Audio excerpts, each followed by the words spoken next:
जय हिंद दोस्तों, आप सभी का हमारे YouTube चैनल विद्यालय एजुकेशन में स्वागत है। मैं सचिन आज आपके लिए उत्तर प्रदेश स्पेशल में उत्तर प्रदेश की शासन व्यवस्था के बारे में पढ़ाने वाला हूँ। उत्तर प्रदेश की शासन व्यवस्था कैसी है और किन किन कारणों से इसकी हमें जरूरत पड़ती है, उन सब के बारे में आज हम आपको जानकारी मिलेगी और कैसे शासन व्यवस्था उत्तर प्रदेश में चल रही है उसके बारे में भी आपको जानकारी मिलेगी। चलिए शुरू करते हैं बिना किसी देरी के आज की इस क्लास। हम देखेंगे एक दृष्टि में उत्तर प्रदेश की शासन व्यवस्था कहाँ से शुरू होता है। तो देखेंगे सबसे पहले देखेंगे उत्तर प्रदेश में राज्यपाल कौन आता है। सबसे पहले राज्यपाल आता है, इसके बाद फिर राज्यपाल के बाद मुख्यमंत्री आता है, फिर मुख्यमंत्री के बाद और सारे मंत्री आते हैं जैसे कैबिनेट मंत्री और राज्य मंत्री। इनके बाद फिर आते हैं आपके प्रमुख सचिव, फिर विशेष सचिव, इसके बाद संयुक्त सचिव, इसके बाद उप सचिव आएंगे, फिर बाद में अनुभाग सचिव, अनुभाग अधिकारी। ये सभी जो है सीरियल है जो शासन व्यवस्था है उसको सुचारू रूप से चलाने की जो सीरियल है ये होती है। देख रहे हैं आप, राज्यपाल, फिर मुख्यमंत्री, फिर कैबिनेट मंत्री और राज्य मंत्री, फिर इनके नीचे आते हैं प्रमुख सचिव, विशेष सचिव, संयुक्त सचिव, उप सचिव और इसके बाद आते हैं आपके अनुभाग सचिव, सबसे नीचे अनुभाग अधिकारी आते हैं। इस अगले बात करेंगे तो उत्तर प्रदेश के प्रथम राज्यपाल श्रीमती सरोजिनी नायडू थी, जो यूपी की पहली राज्यपाल थी। गवर्नर की बात करेंगे वो थी सरोजिनी नायडू। आपको याद रखना है, अगर बेसिक से क्वेश्चन है पूछ लेता है तो याद रखना है आप। अगले देखेंगे यहाँ पे उत्तर प्रदेश के प्रथम मुख्यमंत्री की बात करेंगे तो मुख्यमंत्री पंडित गोविंद बल्लभ पंत थे। और उत्तर प्रदेश विधानसभा के प्रथम अध्यक्ष की बात करेंगे वो थे राजर्षि पुरुषोत्तम दास टंडन जी। ठीक है, अब देखेंगे यहाँ पे प्रशासनिक इकाइयां। उत्तर प्रदेश में प्रशासनिक इकाइयां कितनी है देखेंगे। उत्तर प्रदेश में सब प्रशासनिक इकाइयों में आते हैं, सबसे पहले मंडल आते हैं।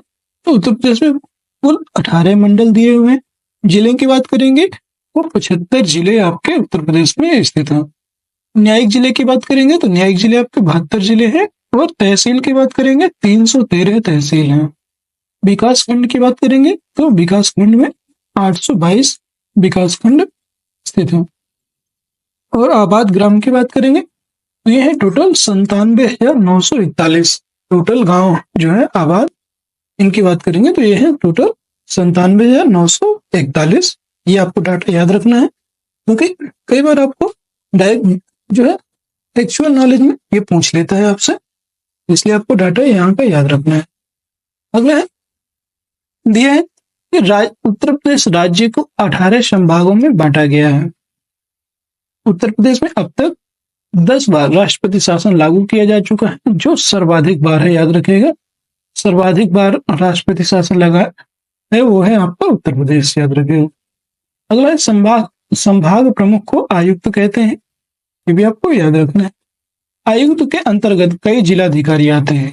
ठीक है, जो आयुक्त होता है उसके अंतर्गत बहुत कई सारे जिलाधिकारी आते हैं। जिले का प्रमुख जिलाधिकारी होता है, आप सभी को पता होगा। और जिलाधिकारी की सहायता से कई अतिरिक्त जिलाधिकारी जो है होते हैं। इसका जो वर्गीकरण है इस प्रकार है, आप देख सकते हैं। सबसे पहले आयुक्त जिसे हम बोलते हैं कमिश्नर, आयुक्त होते हैं। फिर इसके बाद जिलाधिकारी डीएम, जिनको बोलते हैं डिस्ट्रिक्ट मजिस्ट्रेट, फिर अतिरिक्त जिलाधिकारी एडीएम। ठीक है, इसके बाद फिर 3 स्तर आते हैं, जैसे अतिरिक्त जिलाधिकारी के बाद इसके तहसील स्तर पर, खंड ब्लॉक स्तर और गांव स्तर पर। तो तहसील स्तर पर कौन होगा, वो होता है उप जिलाधिकारी जिसे बोलते हैं एसडीओ। फिर खंड जिला ब्लॉक स्तर पर खंड विकास अधिकारी बीडीओ और गांव स्तर पर लेखपाल होते हैं। आगे बात करेंगे, यहाँ पे आप देख पा रहे हैं उप जिलाधिकारी के बाद तहसीलदार आते हैं, फिर नायब तहसीलदार और कानूनगो। खंड ब्लॉक स्तर में खंड विकास अधिकारी, ब्लॉक डेवलपमेंट ऑफिसर, फिर सहायक विकास अधिकारी जिसे बोलते हैं एडीओ। फिर ग्राम स्तर पर वही लेखपाल ही रहता है। ऐसे कुछ जो है यहाँ के शासन व्यवस्था ऐसे सुचारू रूप से चलती है। और सबसे बड़ा जो पद होता है वो है आयुक्त अर्थात कमिश्नर का होता है। अगला देखेंगे पुलिस व्यवस्था। उत्तर प्रदेश की पुलिस व्यवस्था कैसी है ये आपको देखना है। यहाँ पे पुलिस जो है गृह मंत्रालय के अधीन होती है और पुलिस का सबसे बड़ा अधिकारी इस director general of police, DIG जिसे बोलते हैं, DIG, director general of police. Sorry, DIG नहीं होता, डीजीपी, गलत बोल गया, DGP, director general of police. Police का वर्गीकरण इस प्रकार है, यहाँ पे देख सकते हैं, महानिदेशक पुलिस जिसे हम क्या कहेंगे, DGP, director general of police. इसके बाद आता है IG, inspector general of police, और इसके बाद फिर आएगा उप महानिरीक्षक जिसे हम बोलते हैं डीआईजी। उप महानिरीक्षक में आते हैं डीआईजी। फिर इसके बाद आते हैं वरिष्ठ पुलिस अधीक्षक, एसएसपी, और पुलिस अधीक्षक जो होते हैं उनको हम बोलते हैं एसपी। ये आपको याद रखना है, पुलिस अधीक्षक को एसपी बोलते हैं। इसके बाद ये वरिष्ठ पुलिस अधीक्षक एसएसपी और पुलिस अधीक्षक ये दोनों सेम ही पोस्ट होती हैं। इसके बाद उप पुलिस अधीक्षक आते हैं डीएसपी, एसपी, फिर डीएसपी। और इसके बाद प्रभारी निर्देशक इंस्पेक्टर होते हैं, और उप निरीक्षक की बात करेंगे सब इंस्पेक्टर होते हैं। इसके बाद कांस्टेबल सिपाही होता है, याद रखिएगा, ठीक है। ये कुछ इस तरह से जो है पुलिस व्यवस्था आपकी चलती है। फिर से देख लीजिएगा एक बार, महानिदेशक police DGP, inspector general of police IG, उप महानिरीक्षक डीआईजी, वरिष्ठ पुलिस अधीक्षक एसएसपी, पुलिस अधीक्षक एसपी, उप पुलिस अधीक्षक डीएसपी, प्रभारी निरीक्षक इंस्पेक्टर, और उप निरीक्षक वे सब इंस्पेक्टर होते हैं। लास्ट में आपके कांस्टेबल आते हैं पुलिस व्यवस्था में, ठीक है। शासन व्यवस्था की बात करेंगे, इस शासन व्यवस्था कैसी है और किस किस तरह से लागू होती है। तो शासन व्यवस्था जो है, यूपी की शासन व्यवस्था जो है 3 भागों में विभाजित है, याद रखिएगा। उत्तर प्रदेश की शासन की संसदीय शासन प्रणाली है जो 3 भागों में विभाजित है, कार्यपालिका, व्यवस्थापिका और न्यायपालिका। तो हम देखेंगे इन तीनों को कि कार्यपालिका, न्यायपालिका और जो है व्यवस्थापिका में क्या क्या अंतर है। कार्यपालिका की बात करेंगे तो सबसे पहले कार्यपालिका में है राज्याध्यक्ष। किसी राज्य के जो राज्याध्यक्ष होते हैं वो राज्यपाल होता है, जिसकी नियुक्ति प्रेसिडेंट, राष्ट्रपति के द्वारा की जाती है। और सामान्यतः राज्यपाल का जो कार्यकाल है वो 5 वर्ष का होता है, किंतु वह राष्ट्रपति के प्रसाद पर्यंत ही अपने पद पर रहता है, ठीक है। अगर राष्ट्रपति नहीं चाहता है कि वो अपने पद से हटाए तो वो बना रह सकता है अपने पद पर। राज्यपाल केंद्रीय विश्वविद्यालय के कुलपतियों को छोड़कर राज्य के सभी विश्वविद्यालयों के कुलपतियों की नियुक्ति करता है। जो सेंट्रल यूनिवर्सिटी होती है उनको छोड़ करके बाकी सभी जितने भी विश्वविद्यालय होते हैं सभी के कुलपतियों की नियुक्ति राज्यपाल करते हैं। और केंद्रीय विश्वविद्यालयों को छोड़ करके वह राज्य के सभी विश्वविद्यालयों का कुलाधिपति भी होता है, ये भी आपको याद रखना है। सभी जितने भी विश्वविद्यालय होते हैं उनका कुलाधिपति होते हैं गवर्नर अर्थात राज्यपाल। अगला देखेंगे, राज्य कार्यपालिका की संपूर्ण शक्ति राज्यपाल में निहित है। राज्य कार्यपालिका की जो संपूर्ण शक्ति वो राज्यपाल में निहित होती है। और यहीं पे एक बात बता दें, जो केंद्रीय कार्यपालिका की शक्ति वो है आपके प्रेसिडेंट के हाथ में होती है, ये भी आपको याद रखना है। अगला है श्रीमती सरोजनी नायडू, उत्तर प्रदेश के प्रथम राज्यपाल हैं। अगर फर्स्ट गवर्नर की बात करेंगे, first governor of Uttar Pradesh वो कौन थी? सरोजनी नायडू, आपको याद रखना है, सरोजनी नायडू। अगला यहाँ पे उत्तर प्रदेश के राज्यपाल की बात करेंगे, कौन कौन से राज्यपाल अभी तक हो चुके हैं। ये जो है श्रीमती सरोजनी नायडू की बात करेंगे, 15 अगस्त 1947 से 2 मार्च 1949 तक थे। फिर विधुभूषण मलिक कार्यवाहक 3 मार्च 1949 से 1 मई 1949 तक थे। और मस्जिद पेरुसो मोदी 3 मई 1949 से 1 जून 1952 तक थे। उसके बाद कन्हैयालाल मणिलाल मुंशी थे, ये 2 जून 1952 से 9 जून 1957 तक थे। फिर इसके बाद वारागिरी वेंकट गिरी, ये 10 जून 1957 से 30 जून 1960 तक थे। डॉक्टर बी रामकृष्ण राव 1 जुलाई 1960 से 15 अप्रैल 1962 तक थे ये। और इसी तक कुछ पुलिस में दिए हुए हैं बहुत सारे नाम, हम सभी को देखेंगे। विश्वनाथ दास की बात करेंगे, ये आपके 16 अप्रैल 1962 से 30 अप्रैल 1967 तक थे। डॉक्टर बेजवाड़ा गोपाला रेड्डी, ये आपके 1 मई 1967 से 30 जून 1972 तक थे।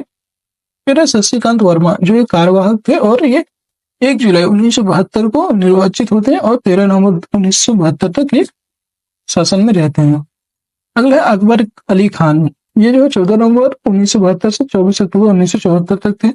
डॉक्टर मारीचेन्ना रेड्डी, ये 25 अक्टूबर 1974 से 1 अक्टूबर 1977 तक थे।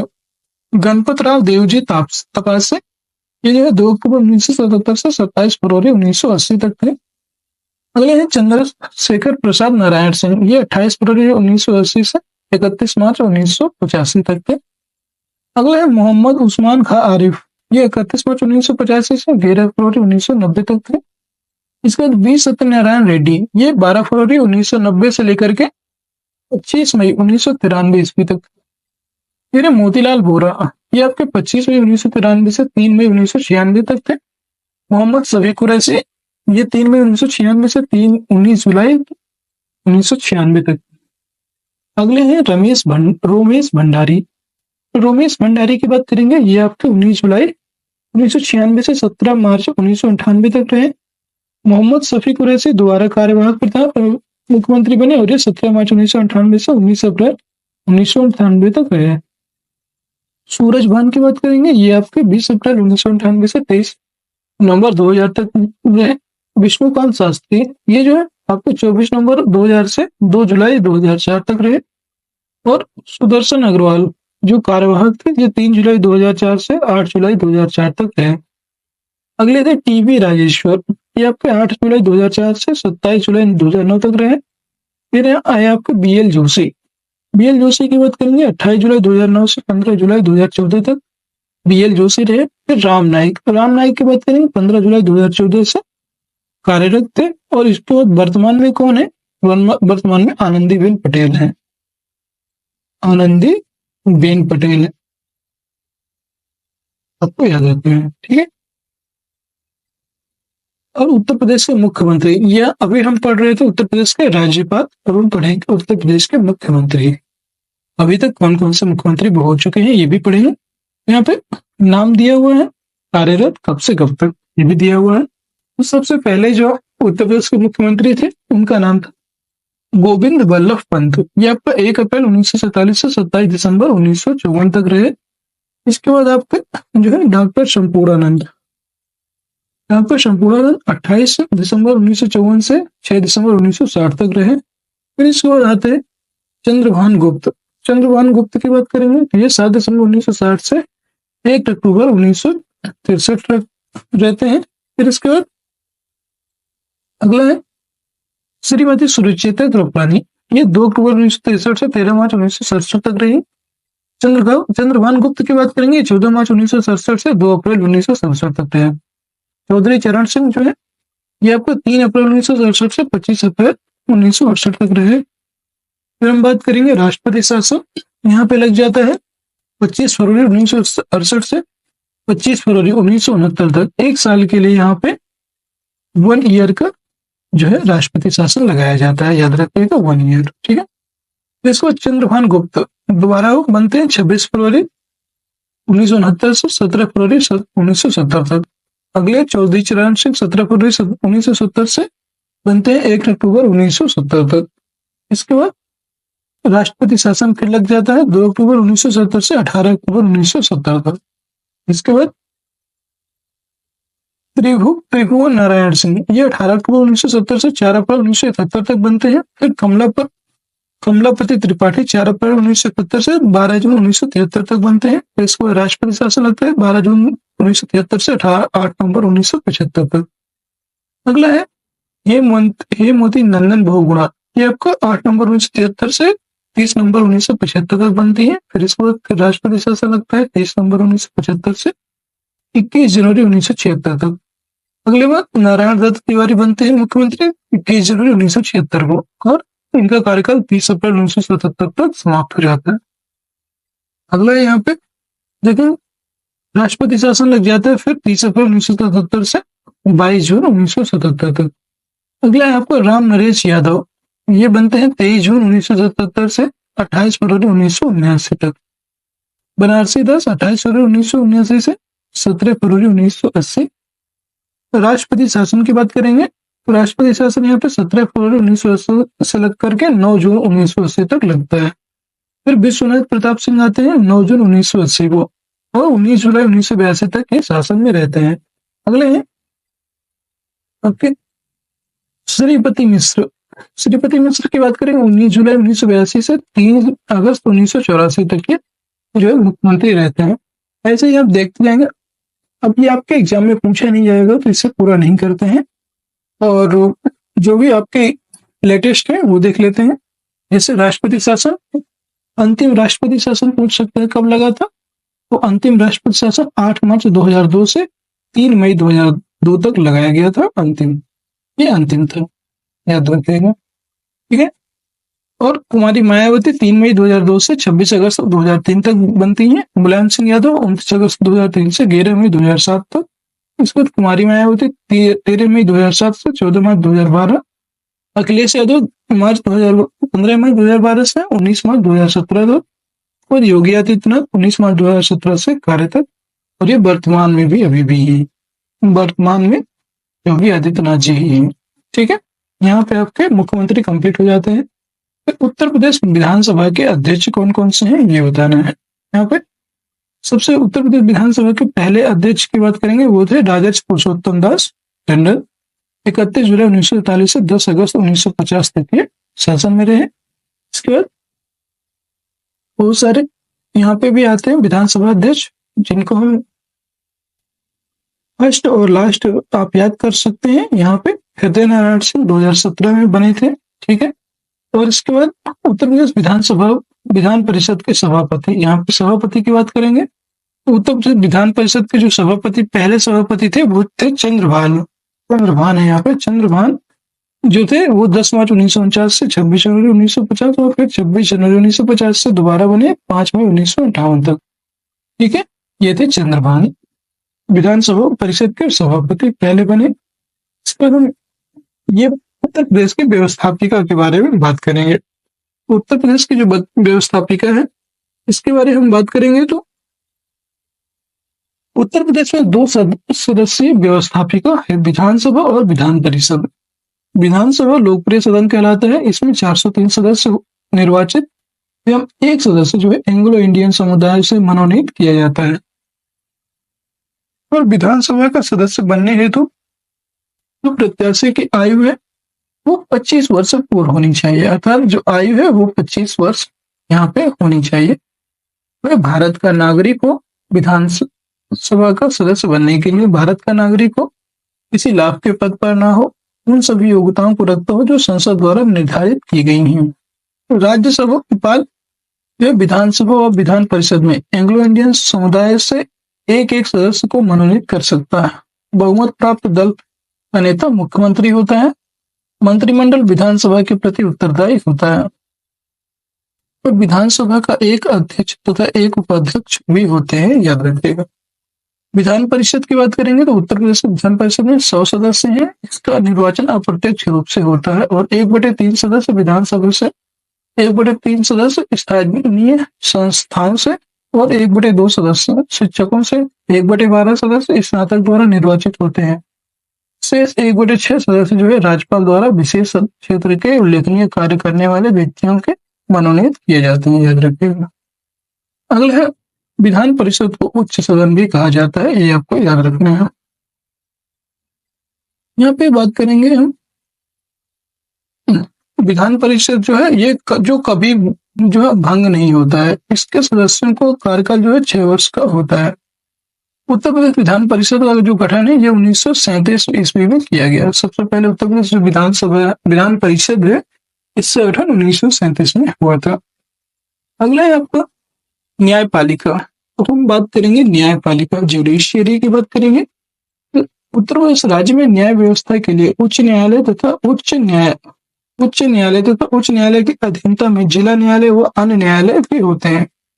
उच्च न्यायालय की बात करेंगे तो उच्च न्यायालय जो है तो ये राज्य का उच्च न्यायालय इलाहाबाद में तथा इसकी खंडपीठ लखनऊ में स्थित है। अगर खंडपीठ की बात करें तो वो लखनऊ में स्थित है, और ये हाईकोर्ट कहाँ पे है, वो इलाहाबाद में है।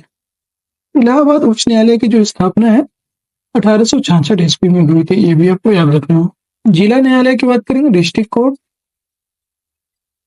प्रदेश न्यायिक जिलों में बटा है। इनमें प्रत्येक का नियंत्रण जिला न्यायाधीश के द्वारा होता है।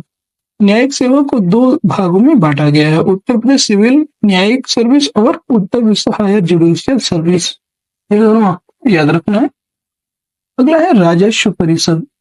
राजस्व परिषद की बात करेंगे तो राजस्व के मामले जो है जिलाधिकारी, अतिरिक्त जिलाधिकारी द्वारा निर्णित होते हैं और आयुक्त और अतिरिक्त आयुक्त अपीलों की सुनवाई इसकी करते हैं। राजस्व में सबसे उच्च न्यायालय राजस्व परिषद है, याद रखें। ठीक है।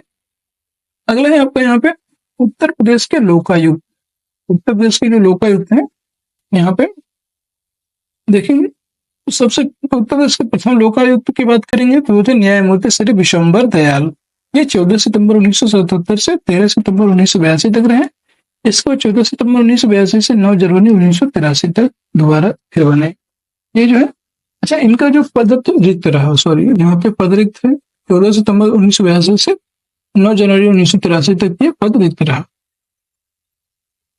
और इसी तरह फिर बने मिर्जा मोहम्मद मुर्तजा हुसैन, न्यायमूर्ति श्री कैलाश नाथ गोयल। इस प्रकार जो है ये बनते हैं। ठीक है। और न्यायमूर्ति श्री संजय मिश्रा, ये बनते हैं 31 जनवरी 2016 को, जो भी कार्यरत है। अगले हैं उत्तर प्रदेश में जनपदवार ग्राम पंचायत तथा विकास खंड की वर्तमान स्थिति। ठीक है। जनपद का नाम, ग्राम पंचायतों की संख्या, न्याय पंचायत की संख्या और विकास खंडों की संख्या। यहाँ पे जो है मेरठ की बात करेंगे। मेरठ में आपको 465 ग्राम पंचायतें हैं और 93 न्याय पंचायतें हैं, 12 विकास खंड है। बागपत की बात करेंगे 237 ग्राम पंचायत है और न्याय पंचायत 46 है। विकास खंडों की संख्या जो है, जो क्षेत्र पंचायत होती है उसकी संख्या है 6। गाजियाबाद में 404 न्याय पंचायत 76 और 8 जो है क्षेत्र पंचायत है। गौतम बुद्ध नगर 279 ग्राम पंचायत, न्याय पंचायत 44 है और 4 यहाँ पे क्षेत्रीय पंचायत है। बुलंदशहर 853 है और 145 न्याय पंचायत है, 16 जो है यहाँ पे क्षेत्र पंचायत है। अगला हम बात करेंगे सहारनपुर। सहारनपुर की बात करें, सहारनपुर में 782 जो है न्याय पंचायत ग्राम पंचायत है, 112 न्याय पंचायत और 11 यहाँ पे आपकी क्षेत्रीय पंचायत है, विकास खंड। अगला मुजफ्फरनगर 687 ग्राम पंचायत है और यहाँ पे 112 न्याय पंचायत, 14 यहाँ पे क्षेत्रीय पंचायत है। आगरा की बात करेंगे 637 ग्राम पंचायतें हैं, 114 न्याय पंचायत है, 15 यहाँ पे आपकी क्षेत्रीय पंचायतें हैं। अलीगढ़ की बात करेंगे, अलीगढ़ में जो है 853 ग्राम पंचायतें हैं, 122 यहाँ पे न्याय पंचायतें हैं, 12 यहाँ पे क्षेत्रीय पंचायतें हैं। एटा में 905, 149 जो है न्याय पंचायत और 15 जो है क्षेत्रीय पंचायत है। मैनपुरी की बात करेंगे, मैनपुरी में 513 जो है ग्राम पंचायत, 80 न्याय पंचायत है और 9 यहाँ पे जो है 9 आपकी क्षेत्रीय पंचायतें हैं। अगला है मथुरा। मथुरा की बात करेंगे, मथुरा में 479 ग्राम पंचायतें हैं, 89 जो है यहाँ पे न्याय पंचायतें हैं, 479 ग्राम पंचायत है, 10 यहाँ पे जो है मथुरा में 10 जो है क्षेत्रीय पंचायत है, याद रखिए। ठीक है।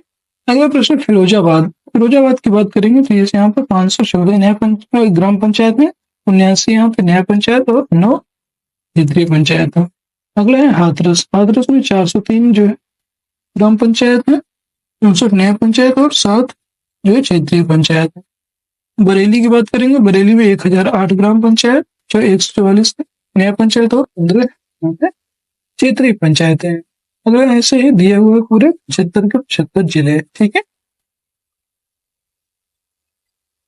आपको जो है पीडीएफ आपके उसमें हम जो है टेलीग्राम चैनल पे मैं ये पीडीएफ शेयर कर दूंगा, जिससे कि आप एक बार में तो ये याद होगा नहीं। ठीक है। टेलीग्राम में हम पोस्ट कर देंगे, एक बार में ये याद नहीं होंगे आपको डाटा, इसलिए आप टेलीग्राम से आप ये कर लीजिएगा। वीडियो के डिस्क्रिप्शन में आपको लिंक मिल जाएगा। ठीक है। आगे हम बात करते हैं जो उत्तर प्रदेश में लोकायुक्त। उत्तर प्रदेश में लोक आयुक्त संस्था, उत्तर प्रदेश के लोक आयुक्त तथा उप लोकायुक्त अधिनियम 1975 के तहत 14 सितंबर 1977 को यह व्यवस्था लागू की गई। और उत्तर प्रदेश में प्रथम लोकायुक्त पद पर मध्य प्रदेश के सेवानिवृत्त मुख्य न्यायाधीश न्यायमूर्ति सुधीर चंद्र को 16 मार्च 2004 को नियुक्त किया गया था। ठीक है, तो दोस्तों अगर क्लास पसंद आ रही है तो क्लास को लाइक कर दीजिए। बहुत मेहनत लगती है क्लास करवाने में और इतना सारा डाटा रहता है, आपको टाइम टू टाइम और ज्यादा जो लॉन्ग वीडियो भी ना होने पाए, वो ज्यादा लॉन्ग हो जाते तो फिर लेंदी लगने लगता है। इसलिए आपको जितना शॉर्ट में हो सकता है और इम्पोर्टेंट ये सारी जो जितना भी हम करवाते हैं बहुत शॉर्ट में और एकदम इम्पोर्टेंट कंटेंट होता है, इसलिए ध्यान से पढ़िएगा। अब हम बात करेंगे लोक अदालतें। इन अदालतों की उल्लेखनीय विशेषता यह है कि इनमें अन्य अदालतों की भांति वादकारियों को धन का व्यय नहीं करना पड़ता है। वर्तमान समय में प्रदेश के समस्त जनपदों में 3 स्थायी लोक अदालतों का गठन किया जा चुका है। स्थानीय स्वायत्त शासन, जनसंख्या के आधार पर शहरी और ग्रामीण स्वायत्त संस्थाओं का वर्गीकरण, जिला परिषद, ग्राम पंचायत, नगर पालिका और नगर महापालिका के रूप में किया गया है। उत्तर प्रदेश में सन 1954 में पंचायत राज प्रणाली का प्रारंभ हुआ। यह गांव, खंड और जिला स्तर पर स्थानीय स्वायत्त शासन का ढांचा है। ग्राम पंचायत, यहाँ पे ग्राम पंचायत की बात करेंगे। ग्राम पंचायत जो है त्रिस्तरीय पंचायती व्यवस्था के सबसे निचले स्तर पर होती है। इसका अध्यक्ष ग्राम प्रधान होता है, जिसका चुनाव ग्राम सभा द्वारा वोट डालकर किया जाता है। इसका कार्यकाल 5 वर्ष का होता है ग्राम पंचायत में ग्राम पंचायत अध्यक्ष का। ठीक है, क्षेत्र पंचायत की बात करेंगे। क्षेत्र पंचायत 2 स्तर पर होती है। इसका मुख्य प्रमुख होता है, जिसका चुनाव ग्राम सभा द्वारा चुने गए क्षेत्र पंचायत के सदस्यों द्वारा किया जाता है। इसका कार्यकाल भी 5 वर्ष का होता है। जिला पंचायत त्रिस्तरीय पंचायती व्यवस्था के शीर्ष पर होती है। इसके अध्यक्ष का चुनाव जिला पंचायत के चुने गए सदस्यों द्वारा किया जाता है। इसका कार्यकाल 5 वर्ष का होता है। आगे बात करेंगे हम, राज्य में गांवों का प्रबंध करने के लिए जिला पंचायत की स्थापना की गई। याद रखिए, जो गांव में प्रबंध है, राज्य में जो गांवों का प्रबंध करने उनकी व्यवस्था को सुचारू रूप से चलाने के लिए जिला पंचायत की स्थापना भी की गई है। अब हम बात करेंगे नगर पालिका और नगर महापालिका। उत्तर प्रदेश में नगर स्वायत्त शासन की स्थापना सन 1916 में संयुक्त प्रांत टाउन एरिया अधिनियम 1916 तथा संयुक्त प्रांत नगर पालिका अधिनियम 1916 के अंतर्गत की गई है। 74वें संविधान संशोधन के अंतर्गत राज्य सरकार द्वारा उत्तर प्रदेश के स्थानीय स्वशासन कानून अधिनियम 1994 पारित किए गए। जिस प्रकार गांवों का प्रबंधन जिला परिषद करती है, उसी प्रकार शहरों का जो प्रवर्तन है वो नगर पालिका करती है। ये आपको याद रखना। यहाँ पे जिला पंचायत के यहाँ पे किया गया था और यहाँ पे शहरों में नगर पालिका वही काम करती है। अगला है नगर निगम। अब हम बात करेंगे नगर निगम के बारे में। जिन नगरों की जनसंख्या 5 लाख से अधिक होती है, उन नगरों में नगर निगम का गठन किया जाता है। इसका प्रमुख मेयर होता है, जिसका चुनाव सीधे जनता के द्वारा होता है। मेयर का कार्यकाल 5 वर्ष का होता है। नगर निगम में 3 प्रकार के सदस्य होते हैं, निर्वाचित, मनोनीत व प्रदेन। ठीक है, नगर निकायों की संख्या की बात करेंगे तो नगर निगम टोटल कितने हैं, वो है आपका 13। उत्तर प्रदेश में 13 नगर निगम है। नगर पालिका जो है 194 है और नगर पंचायत की बात करेंगे तो यह है 423 जो है यहाँ पे नगर पंचायत है। ये भी आपको याद रखना है। अगला यहाँ पे नगर पालिका की बात करेंगे। नगर पालिका का जो गठन है 1 लाख से 5 लाख जनसंख्या वाले नगरों में किया जाता है। नगर पालिका के अध्यक्ष का जो कार्यकाल है वो 5 वर्ष का होता है। अगली बात करेंगे हम नगर पंचायत का प्रधान इसका अध्यक्ष होता है, जिसका चुनाव जनता के द्वारा प्रत्यक्ष रूप से किया जाता है। इस नगर पंचायत का भी कार्यकाल 5 वर्ष का होता है और इसमें निर्वाचित सदस्य 10 से कम और 25 से अधिक नहीं हो सकते। नगर पंचायत का गठन 15,000 से 1 लाख आबादी वाले नगरीय क्षेत्रों में किया जाता है। नगर पंचायत का गठन। अगला है नगरीय निकायों के अधिकारियों का नामकरण। जो नगरीय अधिकारी हैं उनका जो है नामकरण कैसे करना है वो बताना है आपको। पूर्व पदनाम और नया पदनाम। नगर प्रमुख की बात करेंगे। पहले पूर्व में इसको बोलते थे नगर प्रमुख, वर्तमान में बोलते हैं महापौर। नगर प्रमुख को बोलते हैं महापौर उपनगर प्रमुख को उप महापौर, सभासद को बोलते हैं पार्षद, सभासद को पार्षद बोलते हैं, मुख्य नगर अधिकारी को नगर आयुक्त बोलते हैं, अपर मुख्य नगर अधिकारी को अपर नगर आयुक्त बोलते हैं, उपनगर अधिकारी को उपनगर आयुक्त बोलते हैं। ठीक है। और यहाँ पे सहायक नगर अधिकारी, जो सहायक नगर अधिकारी होता है उसको हम सहायक नगर आयुक्त बोलते हैं। ठीक है। दोस्तों आज की क्लास यहीं पे आपके समाप्त होती है। क्लास आपको कैसी लगी जरूर बताइएगा कमेंट बॉक्स में, कोई भी कंफ्यूजन है पूछ लीजिएगा। और यूपी स्पेशल की जो मैराथन नेक्स्ट मैराथन होगी वो शायद 15 जनवरी को हम लेकर आएंगे दूसरी मैराथन क्लास। ठीक है।